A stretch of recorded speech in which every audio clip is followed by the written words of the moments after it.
I'm letting y'all know now this video is rated TV-MALS and contains strong language and is intended for mature audiences.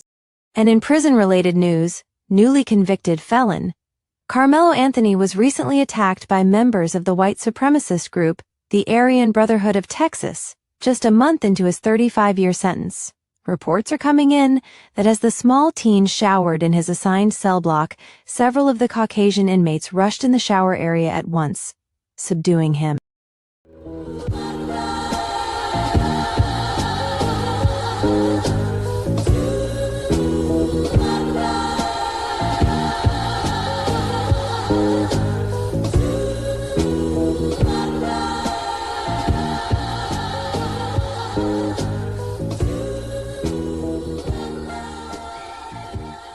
This is a good one, y'all. The Bloods and Crips slide for Karmelo Anthony. Oh, and before I forget, I gotta play this Bron and Mello clip that the boss man GK David told me to play, so after it plays, I'll run the story. Hey, what up, Mello?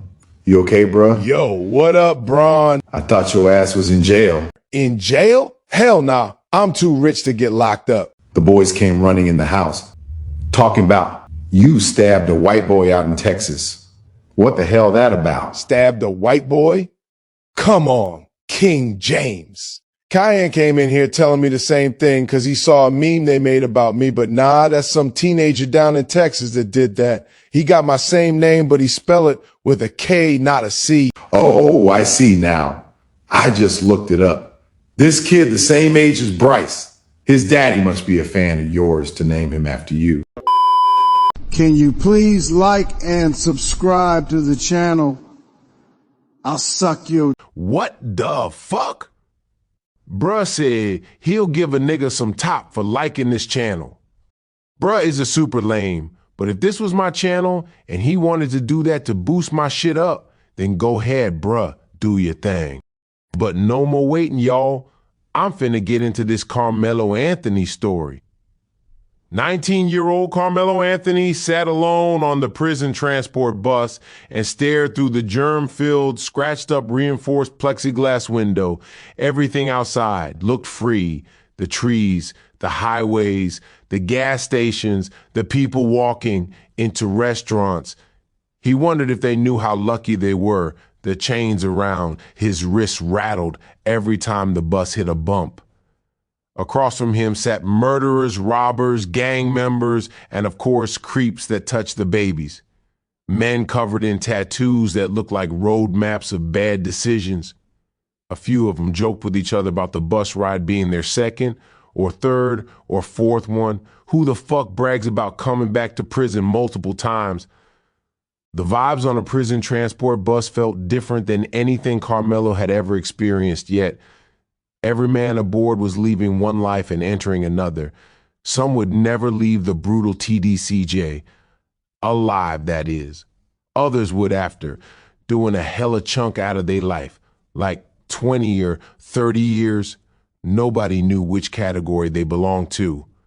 The correctional officer riding shotgun glanced back toward the inmates. 3 hours, he said. Nobody answered. Karmelo lowered his eyes. 3 hours until the bird diagnostic unit. 3 hours until he officially entered a state prison. His stomach twisted into bubble guts. The news outlets and YouTubers had talked about his case for almost a year. Texas television stations discussed it every night. TikTok commentators argued endlessly. Half the country hated him. The MAGA motherfuckers, the other half had his back. None of that mattered anymore. In prison, social media opinions don't count. Only power counted, and Karmelo had none. The inmate beside him leaned over. You, Karmelo? The green teen hesitated, then nodded. The older inmate chuckled. Damn, young nigga. What, Unc? What I do? The man shook his head. You famous, that's what you did. Everybody know who you is, boy. Karmelo looked away. The older man laughed.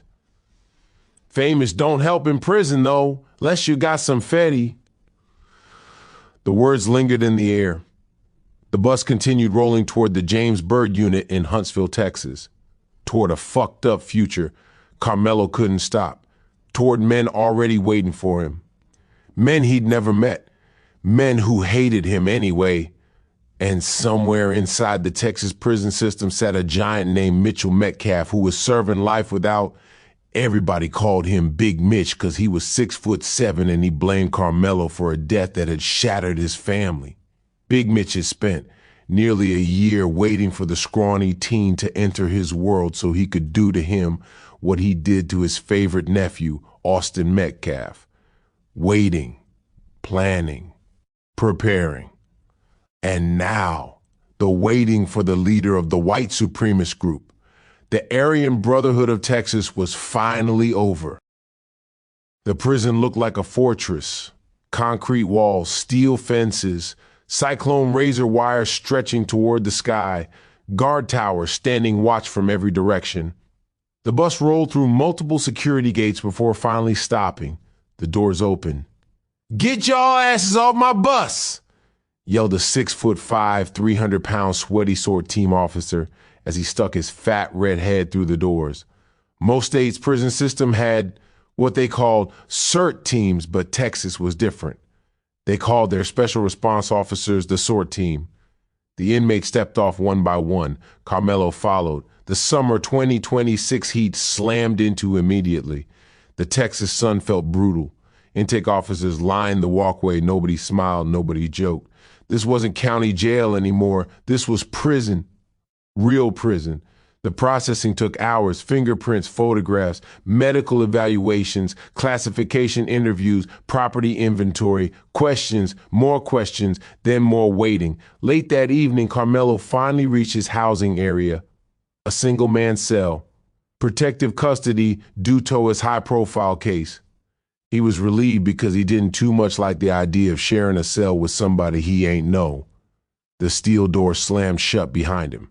Clang! The sound echoed through the building. Karmelo sat on the narrow bunk. For the first time all day, he was alone, completely alone. The silence felt enormous. Then a voice came through the wall. "You the kid from TV?" Anthony froze, not used to talking to strangers through thin walls. The voice laughed. "Yeah, that's him." Another voice joined in. "Whole prison knows you here, boy." Karmelo said nothing. The laughter continued for several minutes. Eventually, silence returned. But one thing became clear. He wasn't anonymous. Not here. Not anywhere. Every inmate already knew his name and his whole story, and at another hot Texas prison, Mitch Metcalf had already received the call. The hunt had officially begun. The George Beto unit was one of the most wildest prisons in the state of Texas. This was where Big Mitch Metcalf sat at a steel table inside of his dorm playing poker. Like I said earlier, he was a 6'7" giant of a man with broad shoulders and gray eyes, his face hardened by decades of violence. Nobody disturbed him. Nobody interrupted him. Even most of the officers gave him space. He'd been the leader over the racist Aryan Brotherhood of Texas gang for a while, and he ruled with an iron fist. He hadn't unalived another inmate since 2018, and now that the target of his anger was down at the Bird unit, it was only a matter of time before he took another life. And best of all, it was from that race of scum that he hated the most. 73 days later, in the Bird unit in Huntsville, Karmelo sat in his cell reading a G.K. David paperback novel titled 50 Ways YNs Can Avoid Jail or Hell. It's available on Amazon right now if y'all want a copy for that young nigga in your life. As Karmelo flipped a page in the book, an officer stopped outside. "Anthony," Karmelo stood. "Pack up." His stomach sank. "Where am I going?" The officer smirked. "R.A." That was all he said. The officer moved on. Karmelo sat back down. His hands trembled. R.A. Everyone knew what that meant. A regular assignment, leaving the classification prison and moving to a permanent spot. A new prison, a new beginning, or maybe a nightmare. The inmate next door shouted, "Good luck, TV boy." More laughter followed, but one voice sounded different, not amused, concerned. "Watch yourself, Karmelo." Anthony looked out his cell window. Why the inmate shook his head. Just watch yourself. That answer scared him more than anything because it sounded sincere, and sincere warnings usually came from people who knew something bad, something waiting, something coming. And the next morning, Karmelo arrived at the Beto unit in some redneck shit called Tennessee Colony, Texas, south of Tyler.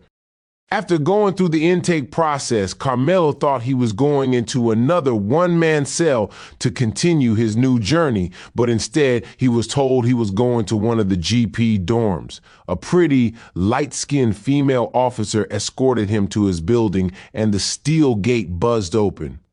Anthony stepped through the doors. For a moment, nobody said anything. Then dozens of eyes turned toward him.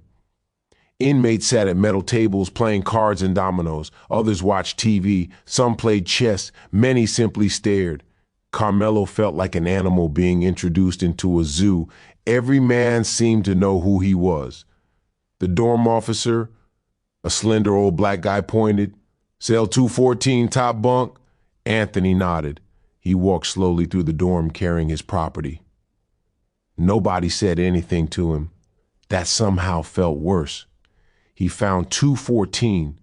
A middle-aged Mexican man sat on the lower bunk reading a Western novel. The man looked up. "What's up, roommate?" Karmelo sighed. "Hey, name's Rodriguez. Welcome to hell." Karmelo placed his mattress on the upper bunk. Rodriguez returned to reading. No threats, no questions, no problems. For the first time since arriving in prison, Karmelo felt slightly relieved. The feeling lasted less than an hour. The dorm buzzed with activity after last chow call. Karmelo sat at the movie TV, acting like he was watching it. He was halfway through a honey bun when someone stopped by his chair. A 6-foot, even white boy with hella tats, shaved head, cold blue eyes. The man sat down. Nobody around them spoke. The room seemed quieter. The inmate stared at Karmelo, long enough to make him uncomfortable. Then he smiled. It wasn't a friendly smile. "You know who Big Mitch is?" Karmelo shook his head. The man leaned closer. "You will soon." Karmelo remained silent. The man stood. Before walking away, he spoke one final sentence. "It's over for you." Karmelo felt sick. Who the hell was Big Mitch? Somewhere inside the prison was a man waiting for him. Why, is what he wanted to know. He went back to his cell and asked his roommate, who knew all of the answers to his questions, because prison was just one big small town where everybody knew everybody's business. Rodriguez informed the frightened teen that Big Mitch was Mitchell Metcalf, uncle of the kid he had unalived last year, and Big Mitch was the 6'7" shot caller for the white supremacist gang, the Aryan Brotherhood of Texas, and Big Mitch planned on doing some horrible things to him. Big Mitch had a life sentence and wasn't getting out of prison and had already raped 4 people before, getting a pass from his gang due to his sentence, and the big man had bragged about popping your cherry before he did to you what you did to his favorite nephew, Austin. Karmelo sat on his top bunk listening to this madness with beads of sweat on his forehead. He wasn't no bitch, but damn. He wasn't in no gang, and Rodriguez said the ABTs were hella deep at this prison. He was heavily outnumbered, which meant that Big Mitch had favorable odds on being able to take his manhood, basically fucking the shit out of him and getting away with it. Karmelo told himself, "I had the heart to defend myself and unalive Austin, so I'll have to do the same thing to his uncle." That was easier said than done. Over the next week, Karmelo faced bullying, taunting, and disrespect as Big Mitch sent his flunkies to fuck with the young boy before he decided to confront him himself. That week was a week from hell, because they kept bullying the young boy, walking up to him in the chow hall, and Hawk spitting in his tray on chicken day, slapping him on the ass when he exited the shower, breaking into his locker box and stealing all of his commissary after store day. Karmelo had defended himself before with the track meet incident, but this was different, and he didn't know how he could survive this. A day or two later, a meeting was called on the big yard. 3 inmates pulled up first, then 4 more, then 5 more, men who normally avoided each other because they were in opposing gangs. Bloods and Crips. Tonight was different. A tall-ass nigga named Car Crash spoke first. "We gotta help this little nigga Karmelo Anthony, y'all." Nobody argued because they respected what he did at that track meet last year. Real gangster shit. Everyone now knew why they were there. Car Crash folded his arms, telling them about the moves that Big Mitch, the uncle of Austin, and his ABTs was finna make. "If them crackers move on that kid, we gotta react and smash on they racist ass." A shorter inmate nodded. The group fell silent. Prison conflicts rarely stayed small. One fight became 10, 10 became 50, 50 became wars, wars became investigations. Everybody suffered. Nobody wanted that. A Crip nigga named Blade Runner spoke. "So what's the move, gang?" Car Crash looked around. "We all joined together and bomb on them white boys. Bloods and Crips united as one." The others exchanged looks. It sounded crazy but simple. But everyone knew it wouldn't be. There was each other's enemies, and emotions often overpowered common sense, especially in prison, but they all decided to give it a try for Karmelo's sake. The next day on the big yard, Big Mitch stood with a few of his goons. The yard stretched before him. Several inmates moved through various activities: walking, talking, working out, playing basketball, living another ordinary prison day. Mitchell watched everything. He always did. That was why he survived. That was why he led. Nothing escaped his attention. Today was the day he planned on grabbing Karmelo and making him pay for what he did to his favorite nephew. When the teen entered the yard, thinking he was going to play some basketball, the Peckerwoods had another plan. "Bring that boy over to me." As Karmelo called next game, as he stood near the basketball court, he didn't see, nor was aware of the contingent of ABTs approaching from his rear. All he did was feel grubby, sweaty hands roughly grabbing him from behind and dragging him off to a hidden corner of the big yard where their leader awaited them. After reaching the area his captors let him go, he turned and looked around at nearly 40 racist white boys, a lot of them over 6 feet with serious looks on their faces, and at their center stood Big Mitch Metcalf. The giant looked even larger in person. Karmelo's stomach dropped. Big Mitch said the N-word, then swung wildly, connecting with the teen's forehead. The surrounding inmates formed a loose circle. Tension filled the air as Mitch snatched Karmelo off of the grass and stood him back up roughly. "You know who I am?" Karmelo swallowed. "Yeah, they say you Austin's uncle."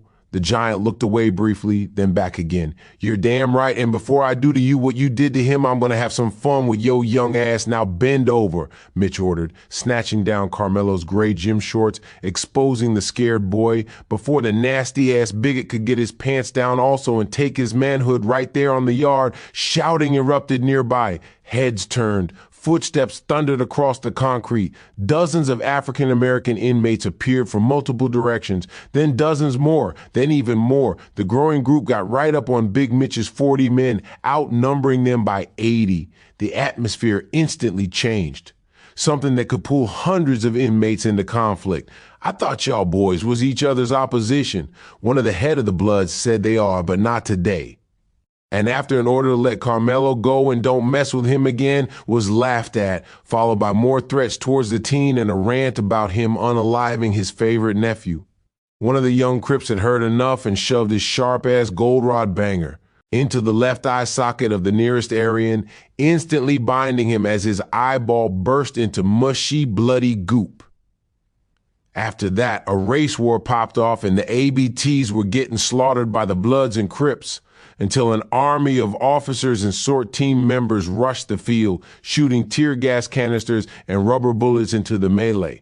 The warden pulled up and locked the entire prison down for nearly 90 days as a huge investigation was launched. Karmelo was placed in protective custody in a 2-man cell with orders never to have a roommate, and that's where he stayed until his release from prison on Christmas Day after getting a fast and speedy appeal trial, which his new attorney, Benjamin Crump, easily won for him on the grounds of bias in having an all-white jury during his first trial. Everybody talking, everybody plays blame on. Half say guilty, half say it ain't the same. Now I'm standing in the storm, trying to maintain. News cameras outside every day. Everybody got opinions, got something to say. Social media turn my life to a debate. People picking sides before they know the whole case. Friends turn strangers, strangers turn foes. Truth got buried underneath the headlines and shows. Every courtroom step felt heavier than stone. Millions watching while I'm fighting all alone. They judged me before they knew my name. Everybody talking, everybody plays blame. Half say guilty, half say it ain't the same.